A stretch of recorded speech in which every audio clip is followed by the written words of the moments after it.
Welcome to my presentation about Phish like an APT with the slogan Phenomenal Pretexting for Persuasive Phishing. In the next 30 minutes I'm going to pitch why we need to think about what we send in a phishing mail during adversary simulation. So first, who am I? My name is Sanne Maasakkers and I'm from the Netherlands.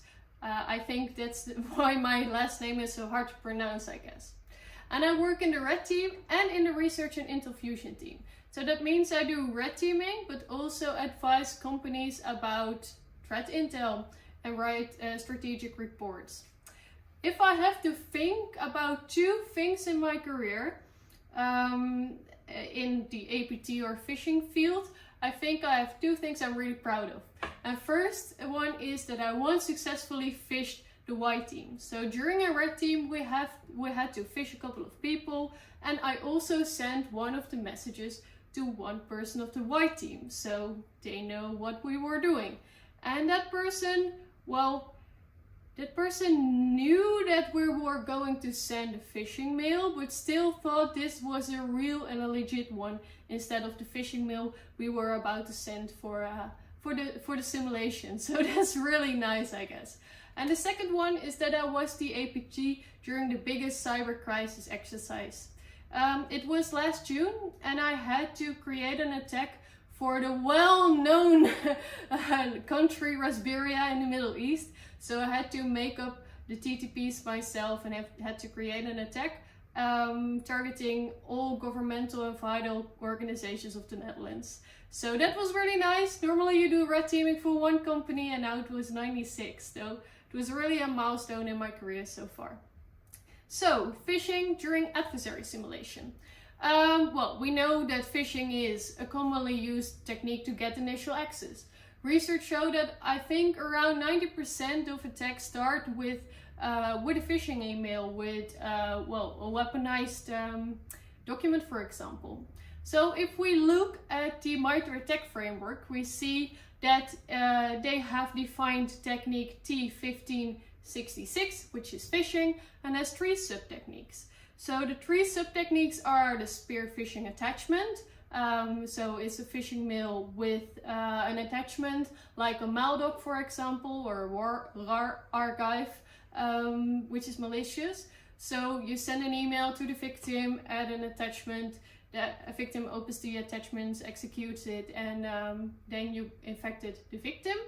The next one is the spear phishing link. So the email includes a link, maybe to a phishing website, maybe for credential harvesting, login page. Also could be a link to a known service, for example. So you host your malicious document, for example, on Google Drive or on Dropbox.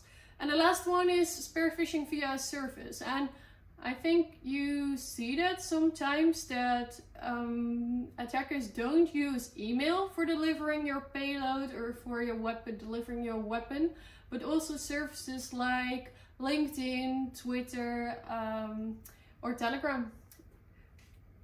And why do we do that? Why do attackers still phish? Because it just works every time.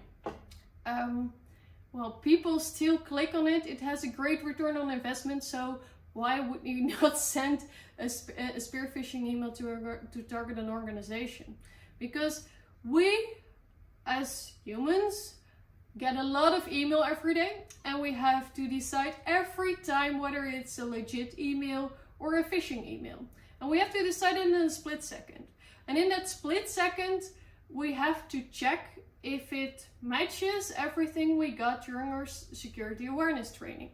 So why do people click actually is because we don't know what a legit email or a phishing mail is. So we didn't get security awareness trainings. That's really bad. I think everyone must have a basic knowledge about phishing emails. If you don't know what a phishing email is or a legit email, you cannot distinguish them from each other. That's really bad, and you don't know how to process that email. The second one is because the email is more advanced than the awareness training covered.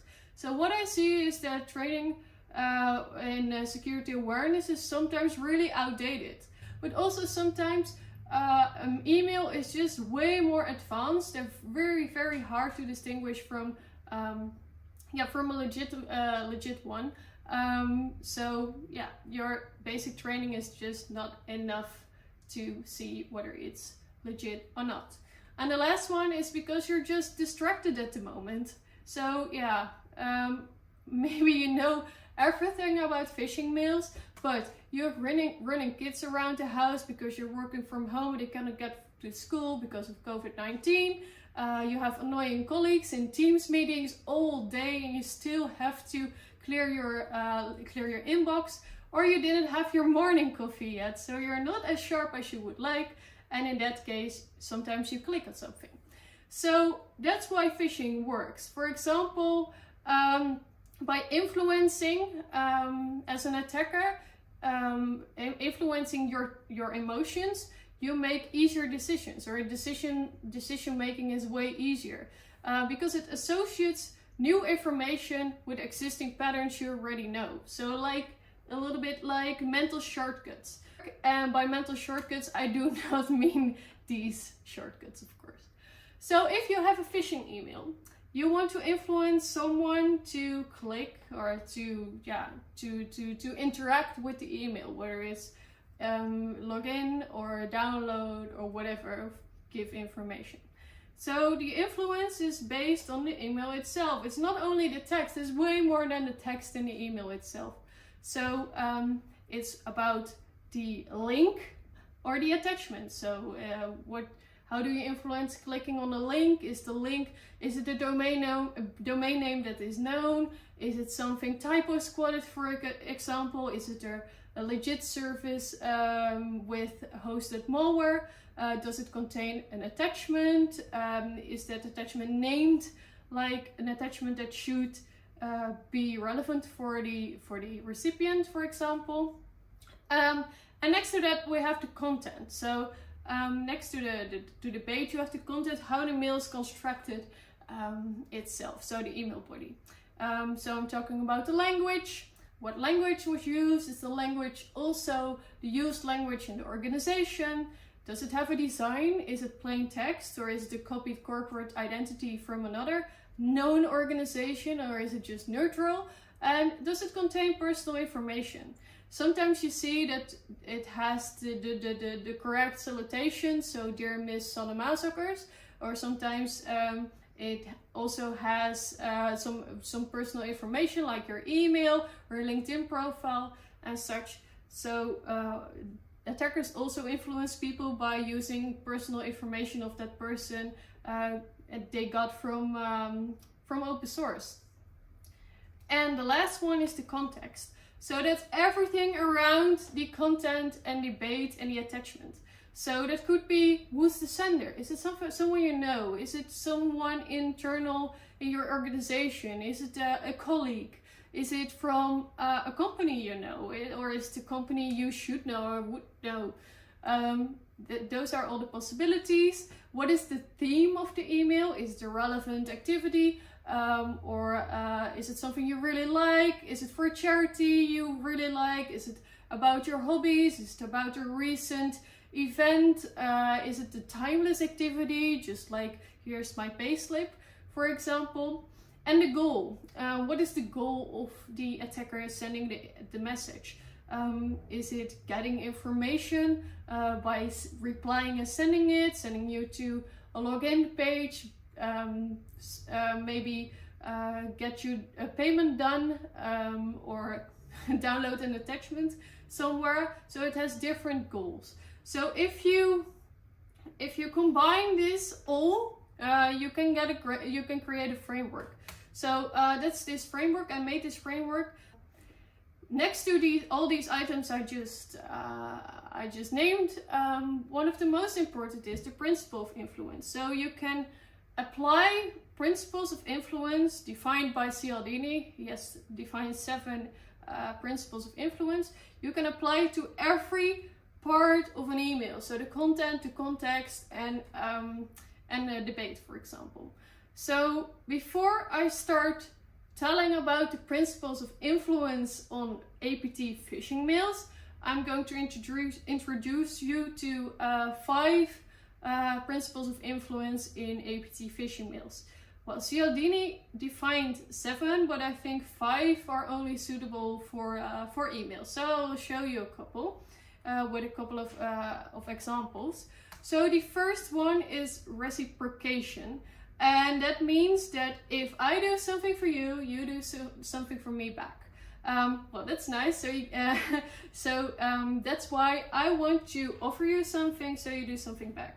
I think you see that a lot in emails, where they offer coupon if you register or log in or something. But you also see them in more malicious mails by offering you, helping you, and then ask for a favor. So in this email, I notified someone that their account was going to expire and you have to log in to reactivate it. Well, as a recipient, you think, okay, thank you for letting me know. I will definitely log in, because you feel like indebted somehow. So that's the first one. The second one is an email, and it was actually highly, well, it was not copied, but I was highly influenced by one of the APT groups. This was an email sent by Lazarus group in the COVID times, and in the email they said they sent out a package of temporary, timely and targeted measures to support public services, people and businesses through this period of disruption caused by COVID-19. So they are offering you a package to help you, and the last day to register your business is June 26th, 2020 by 2 p.m. And this was sent in the same week. So actually, they want you to do something in a short period of time, and you call it scarcity. So you offer something for a short period of time. People think, we need to do this, we don't want to miss out, and we should click. You also see that on websites and in phishing mails. Oh, only 1 day left, we only have a limited stock, please buy from us. Well, this is a principle of influence that is proven to be a working principle. And then the third one is authority. And I think this is a really clear one. If someone sends you a mail from a proven or known authority, I think you're more likely to click on that link or on the attachment. So in this example, I used the CEO, which is just like CEO fraud. Okay, you must ensure that all the pending dealer payments shall be completed by the end of the day. This was an example highly inspired by a TA505 email. So I saw this email several times asking if you could please do a payment, and payment instructions and information was in the attachment. So this is one that really works as well. And then the next one is the principle of liking. If someone has shared interests, or you just like someone because it's a colleague, it's a known person, you are more likely to interact with the email. So now I made an email. It was a little bit inspired by an email of APT 28, where I say, ho, ho, ho, it's almost Christmas, and the elves are working really hard and have a message for you. And it was sent by Santa, or the holiday committee from the organization. You think, I really like that person, they also have really nice Christmas brunches. I'm going to click on that link because I want to see my Christmas greeting. And the last one, but definitely not the least, I really like this one, is the principle of social proof. I have here an example. It's a LinkedIn header, and maybe you would think, okay, but why is this principle of social proof? This principle of social proof is like, if someone likes it, you really know, then you would also like it. And this one is inspired by also a Lazarus attack, because there was a person, they created a person on LinkedIn, added a lot of your colleagues, and then wanted to chat with you. So you check out the connections, the shared connections, and you see, okay, I have a lot of shared connections. So this person should be a nice person, or I could trust this person. So this is the way that they wanted to influence the person receiving the connection request from Rob Wilson. I think in the real life, you also see this a lot on the website booking.com. They are really good influencers, because it's also known that the principle of social proof is used on the website by saying 40 people of your country booked this room today, hurry up, hurry up. That's also the principle of social proof, because you know that a lot of people from the same country also booked that hotel, so it should be right? So these are the principles of influence. And now I'm going to apply those principles of influence and everything what is in an email on emails of an APT. So first I need emails of an APT, of course. So I needed an adversary emails data set. So first, okay, I need adversaries. Which ones are the most suitable for my research? So first, check out all the adversaries who have a phishing procedure defined. Well, you can check out the MITRE ATT&CK framework and you see that there are a lot of adversaries using spear phishing. So that's really nice.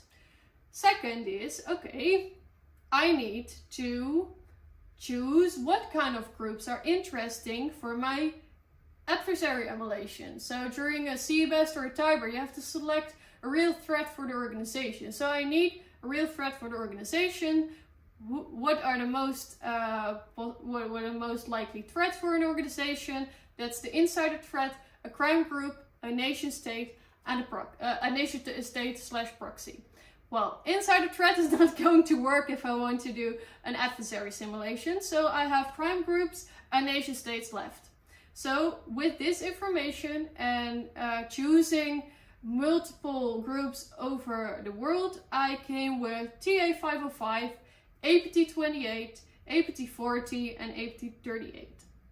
So these are the 4 groups I selected for my research, because these are really good groups we should use during our next adversaries emulation. So how do I do the research then? I got a lot of emails. I got some from my threat intel colleagues, which are really badass in gathering these. But I also found a lot on VirusTotal, because you can find for attachments with the tag attachment, and if you know the IOCs of the or the hashes of the malware docs, you can find the email parent of those documents as well on VirusTotal if you do some advanced searching. So that's why that's how I found 200 emails of APTs. And the next one is getting screenshots from research. A lot of companies did already a lot of research on this, not on this topic, but on phishing of APTs. So they presented it in a research report. Okay, we saw a full attack of this APT and it started with this email. So I gathered all the screenshots of those phishing emails and also used it to enrich my first data set. And the last one is finding the associated IOCs of these APTs. For example, domains will tell you how the phishing domains are constructed. If you find maldocs, you see how they use the principle of influence in the maldocs, etc. So find also other information in other sources about these APTs. So now we're going to apply the research of principles of influence on those groups. So my first one is Russia. So groups from Russia. And I start with the least advanced to the most advanced. So I start with TA505. That's not really an APT, but I guess you also have to emulate crime groups during CBEST or Tiber, so that's why I choose this one. It's TA505, located in Russia, and I would call this group #lazy mode. It's really a lazy mode, because they're not really an influencer, to be honest. So what I see is that they don't use really they don't use influencing techniques in their mail. They just say this email is sent automatically, or please see attachment, or please pay this by the end of the day.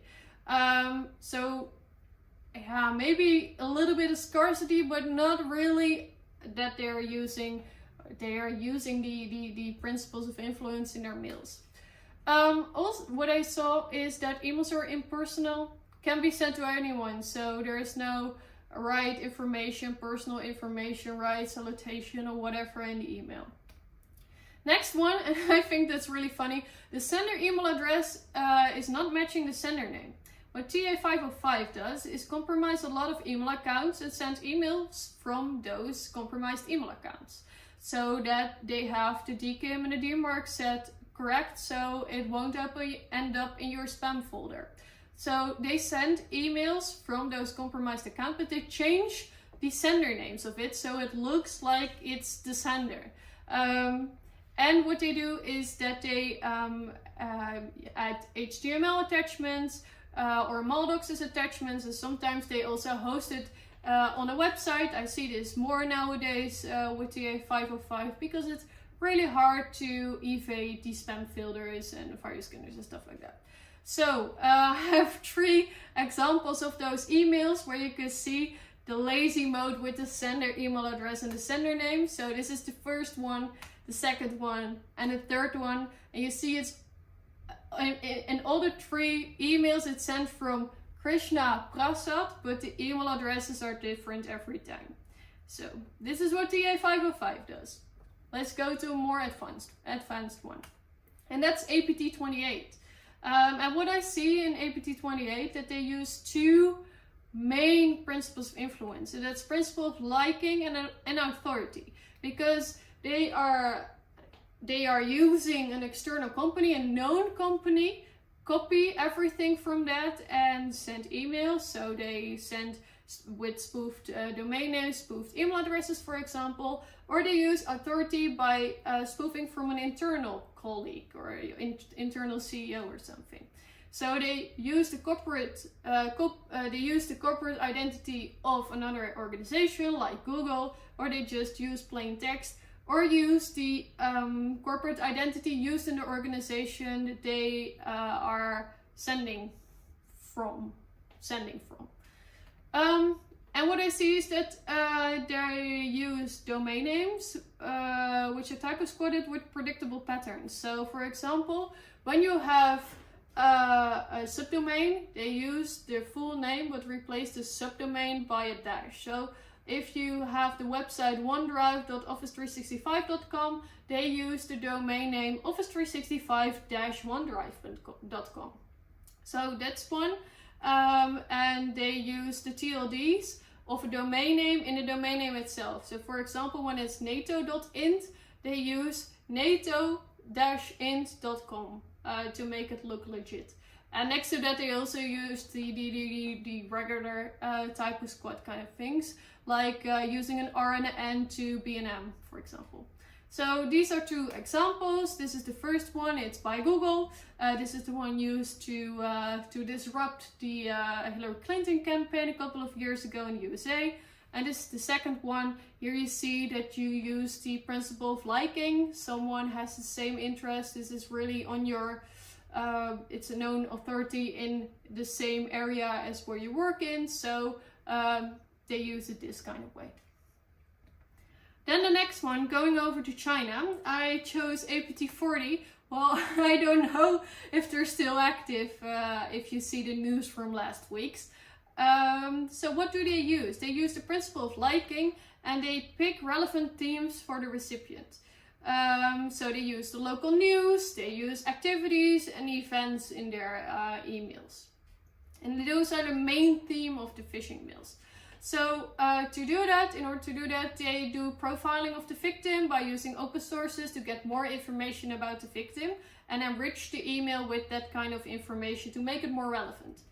And what I see that the level of the phishing mail is really diverse. So I see typos all the way everywhere, and I see really well crafted emails. So, well, maybe it's because there are a couple of people with diverse levels of sending emails, but it could also be that they have someone for creating the well-crafted emails, and when you interact, they don't have that person, so it's not that good anymore.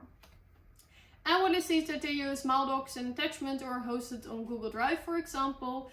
And when they send you to their own website or a compromised website, you can download one of their droppers, and it downloads a payload for you and redirects it to a legit document they also packed with it. And the last one, and that's North Korea, and it's APT38 or Lazarus Group. And I think this is my favorite, as long if you can have a favorite APT, but this is definitely my favorite APT because it knows how to social engineer.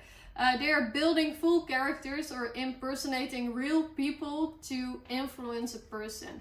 They literally use every principle of influence in their campaigns. So they're using email, LinkedIn, Telegram or Twitter for communicating with the people. So first do your initial chat on LinkedIn, then go to Telegram. That was described in the Dream Job campaign research.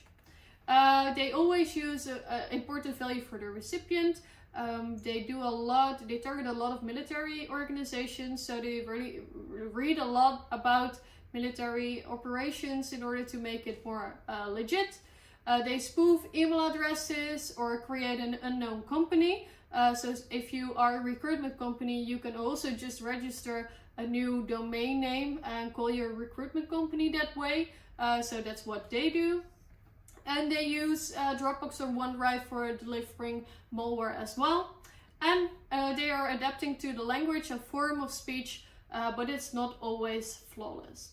So a couple of slides earlier, I showed you the Rob Wilson LinkedIn profile. I created based on information in research, and this is how it, these are the next steps. After someone connected with that Rob Wilson, you see that it sends a message. I like to chat with you for a job opportunity, and then bonds with the person, and then add them on Telegram and have some conversations. This one is about an assessment someone needs to do in order to check if it has the right expertise, and send someone to a website. This was covered in the research of this company. So, concluding, during your next adversary emulation, I would please ask you just not grab the default scenario from the shelf you always use because it just works. Please use your creativity and create something that's really like the adversary you have to emulate during the assignment. Check or influence by using the content of the email and the context. So not only change the text of the email, but make it a full package. Check if there's a design. Check if they use typo squad domains, etc. But keep in mind, when you're performing an adversary emulation, you have maybe a couple of weeks, maybe a couple of months. Real adversaries have like a couple of months or years to perform the attack. So keep this in mind. Sometimes you have to make choices based on the time you have. So sometimes you have to make it a little bit more advanced in order to have someone click on the link or execute or open your attachment. So if you want to read a little bit more about this research, or you want to use it during your next adversary emulation, you can go to my blog. It's here with the link. And I made for the 4 adversaries, I made a full list with examples what to use or what not to use during your next phishing campaign. So this was my presentation. I hope you liked it, and if you have some questions, please drop it in the chat. And for now, thank you very much.